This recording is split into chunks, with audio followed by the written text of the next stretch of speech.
कुदरत के कहर की इस समय हम बात करेंगे। बारिश मूसलाधार है, उसके कारण बाढ़ आ रही है और हमारे देश के कई सारे राज्य ऐसे हैं जो इस भयंकर बारिश और बाढ़ से परेशान हैं।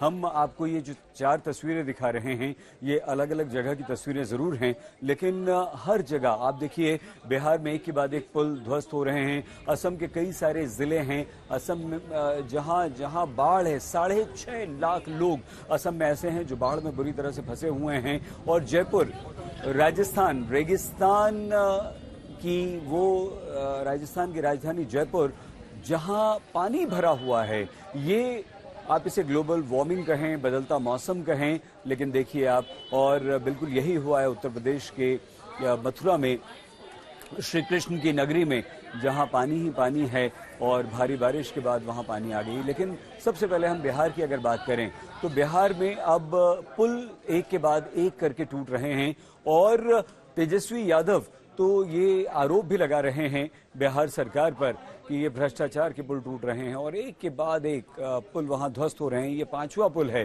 जो छपरा की तस्वीरें हम आपको दिखा रहे हैं। ये पुराना पुल था हालांकि, लेकिन 2 निर्माणाधीन पुल भी इसी तरह से ढहे हैं। ये पुराना पुल था और शहर दर शहर, तारीख दर तारीख अगर हम आपको बता दें तो देखिए अररिया, सबसे पहले अररिया आपको बताएं, अररिया में 18 जून को ये निर्माणाधीन पुल था जो टूटा और सिवान में 22 तारीख को एक पुराना पुल था जो 22 जून को ढह गया। और उसी तरह से अगर 28 तारीख की बात करें आप तो मधुबनी में ये एक पुराना पुल था जो भारी बारिश को सह नहीं सका और उसके बाद वो ढह गया। फिर उसके बाद नंबर एक और पुल का आता है मोतिहारी। 23 जून को मोतिहारी में एक पुल की स्थिति ये हुई कि वो भरभरा कर गिर गया। अगर मोतिहारी के बाद किशनगंज का हम रुख करें तो 27 जून की बात है, सिर्फ 5 दिन बाद वहां पर एक पुरानी पुलिया थी जो भारी बारिश और बाढ़ के पानी का बोझ सह नहीं पाई। और अब 3 जुलाई 2 दिन पहले एक विस्तृत रिपोर्ट हम बिहार पर आपको दिखाते हैं।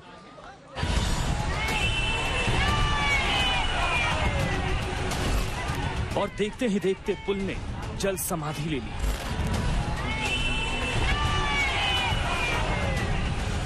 बिहार के सारण जिले के जनता बाजार थाना क्षेत्र के जनता बाजार ढोड़ स्थान के करीब गंडकी नदी पर यह पुल 20 साल पहले बना था, लेकिन कल सुबह करीब 10 बजे लोगों की आंखों के सामने देखते ही देखते पुल धड़ाम से गिर गया। बहुत खेद के साथ यह आपको बताना पड़ रहा है कि गंडकी नदी के ऊपर 2004 में बना पुल धराशायी हो गया। नदी खुदाई की वजह से, नदी खुदाई में लापरवाही बरतने की वजह से पुल धराशायी हो गया और पुल धराशायी होने की वजह से 2 पंचायतों, 2 गांवों का संपर्क टूट गया। किसी पुल के लिए 20 साल बड़ी मियाद नहीं होती, लेकिन लगता है कि बिहार में पुल और पुलियाओं के गिरने का मौसम चल रहा है, तभी तो दनादन वहां से पुल गिरने की खबरें आती रही। इस पुल के गिरने से सिवान जिले के भगवानपुर हाट प्रखंड सहित स्थानीय प्रखंड के 2 पंचायतों का आवागमन बाधित हो गया है। 20 दिनों बाद श्रावणी मेला लगने वाला है। इस अवसर पर हजारों की संख्या में श्रद्धालुओं का आवागमन इसी पुल के रास्ते होता था। अब इस पुल के ध्वस्त होने से मंदिर में जलाभिषेक करने वाले श्रद्धालुओं को 6 किलोमीटर दूर का सफर तय कर आना पड़ेगा। अब एक और तस्वीर देखिए। सिवान जिले का यह पुल है जो मानसून की बारिश की मार झेल नहीं पाया। सिवान के महाराजगंज प्रखंड में एक ही साथ कल 3 जगहों पर पुल गिरने की घटना हुई। देवरिया पंचायत में गंडक नदी पर 6 से 10 लाख की लागत से 1998 में एमपी फंड से बना 2 पुल और इसी प्रखंड के सिकंदरपुर गांव के छाड़ी पर बना पुल कल ध्वस्त हो गया। 10 दिन पहले भी पटेड़ी गरौली पुल भी गिरकर ध्वस्त हो गया था। पिछले 2 सप्ताह में अररिया, सिवान, मोतिहारी, किशनगंज और मधुबनी में कुल 6 पुल पुलिया पहले ही ध्वस्त हो चुके हैं। 18 जून को अररिया में 12 करोड़ की लागत से बकरा नदी के ऊपर बन रहा पुल ध्वस्त हो गया था। बिहार में पुल गिरने या दरकने की हालिया तस्वीरें देखिए। किशनगंज के बूंदी नदी पर बने पुल की दुर्दशा देखिए। तेज बारिश के बाद नदी का जलस्तर बढ़ गया, जिसमें बूंदी नदी पर बना पुल का पिलर करीब 1 फीट तक नीचे धंस गया। पुल तकरीबन 15 साल पुराना है। मधुबनी जिले के मधेपुर प्रखंड में बिहार के मधुबनी जिले के पिछले हफ्ते के इस वीडियो को देखिए। कोसी नदी के महापतिया सड़क पर बना करीब 77 मीटर के इस पुल का बीम गिर गया। बताया जाता है कि हादसे से 2 दिन पहले ही बीम को ढाला गया था। बीम गिरने की वजह नदी में आए पानी के तेज बहाव को बताया जाता है। पुल गिरने की इन घटनाओं से पिछले साल भागलपुर में पुल गिरने की घटनाएं ताजा हो गई। खगड़िया की अगवानी से सुल्तानगंज तक करीब 3 किलोमीटर से ज्यादा लंबे पुल के 3 पाए ध्वस्त हो गए। ये पुल करीब 17 करोड़ की लागत से बन रहा था। एक के बाद एक ध्वस्त हो रहे पुल को लेकर नीतीश कुमार विपक्ष के निशाने पर हैं। फिलहाल हादसों के पीछे बारिश का बहाना है, लेकिन आरोप है कि पुल के निर्माण में घटिया निर्माण सामग्री का इस्तेमाल किया गया। रोहित कुमार सिंह के साथ आज तक ब्यूरो। तो एक तरफ पुल गिर रहे हैं, दूसरी तरफ सरकार पर अब सवाल उठ रहे हैं और सरकार की तरफ से जवाब देने के लिए डिप्टी सीएम विजय सिन्हा भी सामने आए। क्या कहा उन्होंने, वो भी सुनिए। सर, लगातार जिस तरह से घटनाएं हो रही हैं, कल 5 पुलों का धराशायी होना, आज एक छपरा में पुल गिर गया, मतलब ये क्या मतलब समझ में नहीं आ रहा है लोगों को। देखिए, मैं तो पहले बता दूं कि लोगों के मन में ये कन्फ्यूजन है कि पथ निर्माण विभाग का है, तो ये सारे पुल पथ निर्माण विभाग के नहीं हैं, हमारे ग्रामीण कार्य विभाग के हैं।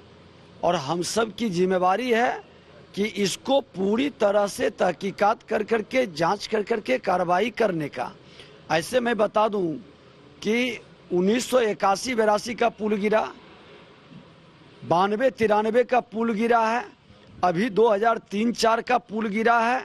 ये अब जो नेता प्रतिपक्ष ट्वीट करके प्रसन्न हो रहे हैं, तो उनको जानकारी रखनी चाहिए कि कांग्रेस और राजद के पीरियड के भी कई पुल गिर गए, और कांग्रेस राजद के पीरियड का पुल नहीं होता है, नो एनडीए का पुल होता है। पुल के अंदर अगर जो डिजाइन में गड़बड़ी है तो वैसे ठेकेदार को, वैसे कॉन्ट्रैक्टर को ब्लैक लिस्टेड भी करनी चाहिए, डिजाइन की जांच भी होनी चाहिए।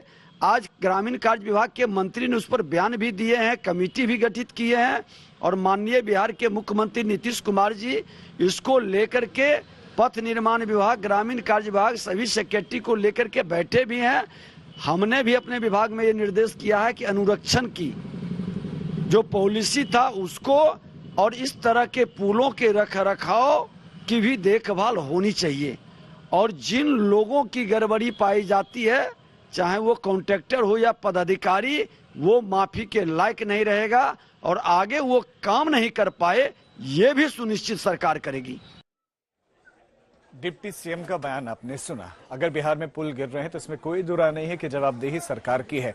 अगर पुल पूर्व सरकारों में बने हैं तो उनकी मेंटेनेंस की, उनके रखरखाव की, उनको देखने की जिम्मेदारी भी सरकार की थी, और यही सवाल अब आरजेडी उठा रहे हैं।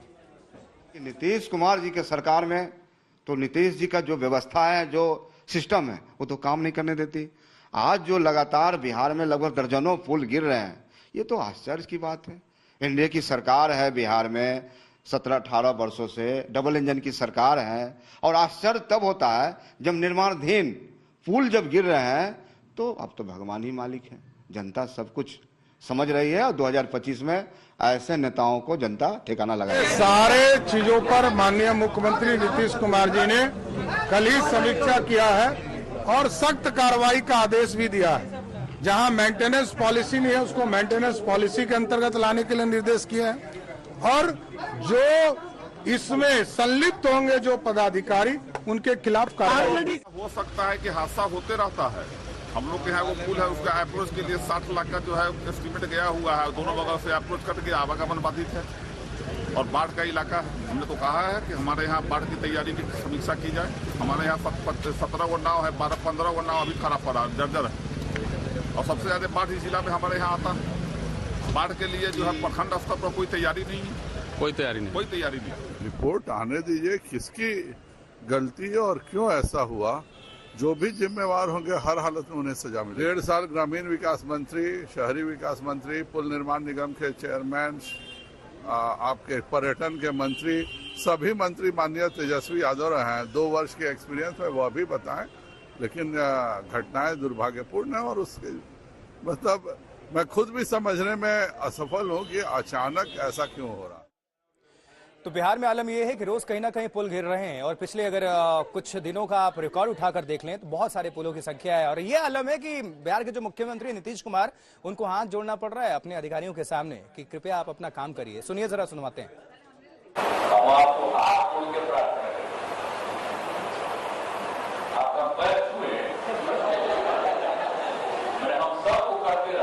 समाज का विवाद समाप्त हो कि जल्दी करिए, हमारी इच्छा है। हमको जो तकलीफ आजकल हो रही है कि और का काम बहुत करवा दिए, ये काम भी अगर हो गया होता तो कितनी खुशी होती बता।